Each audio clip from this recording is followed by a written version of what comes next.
Welcome back on this Wednesday. Glad that you're joining us. We are continuing to look at Luke chapter 12.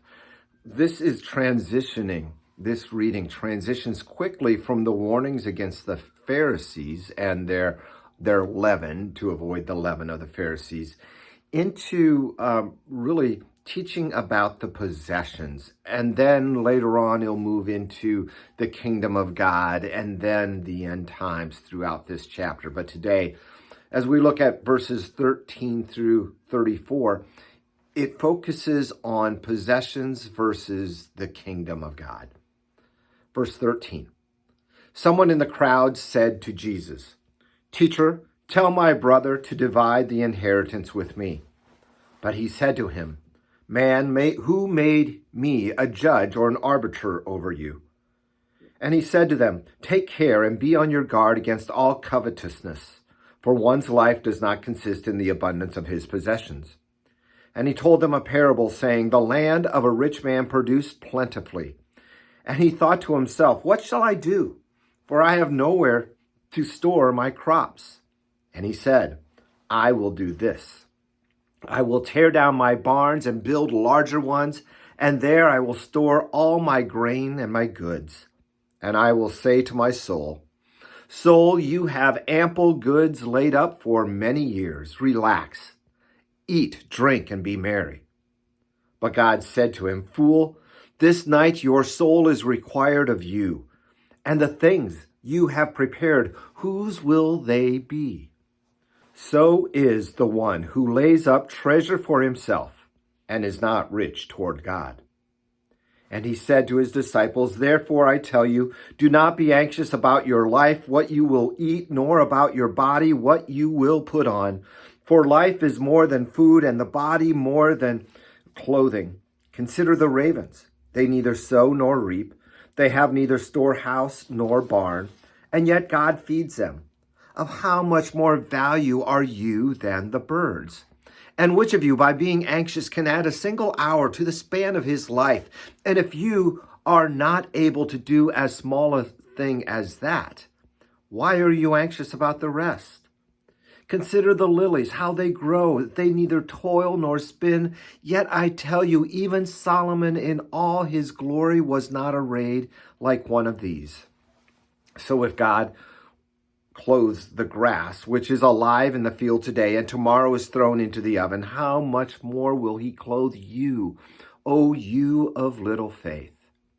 And do not seek what you are to eat and what you are to drink, nor be worried, for all the nations of the world seek after these things, and your Father knows that you need them. Instead, seek his kingdom, and these things will be added to you.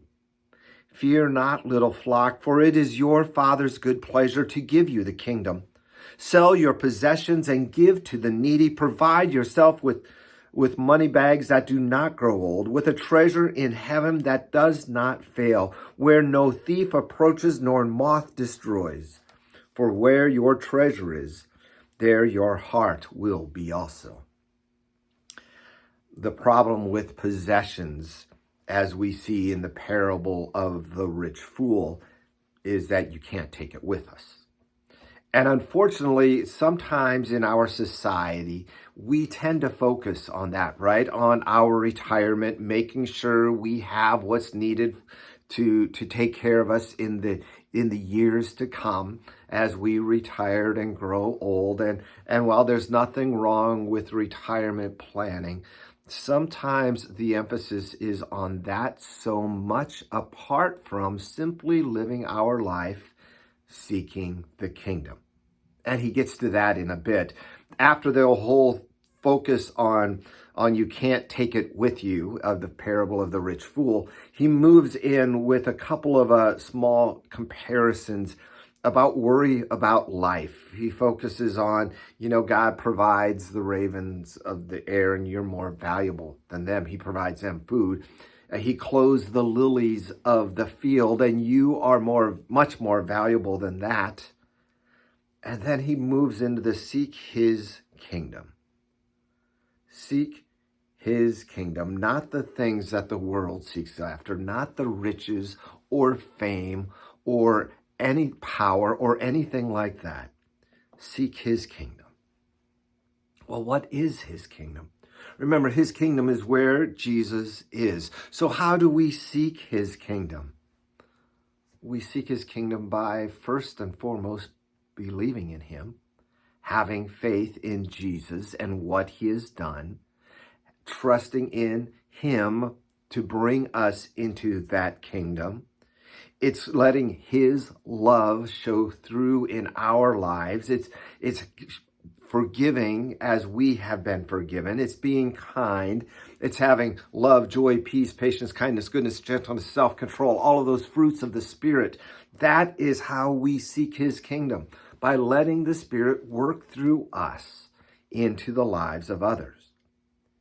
And he says he has given us his kingdom.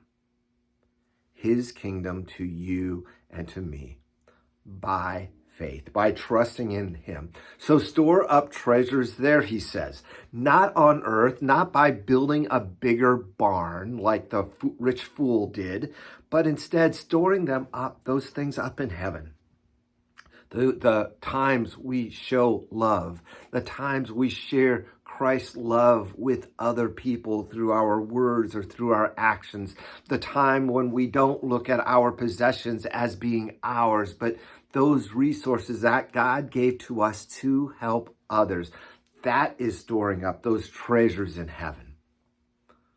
That joy that we have in knowing we are part of God's kingdom.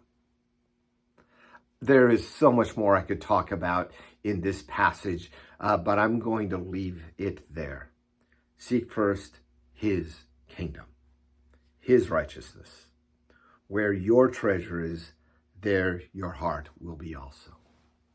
Go in peace. We'll see you again tomorrow.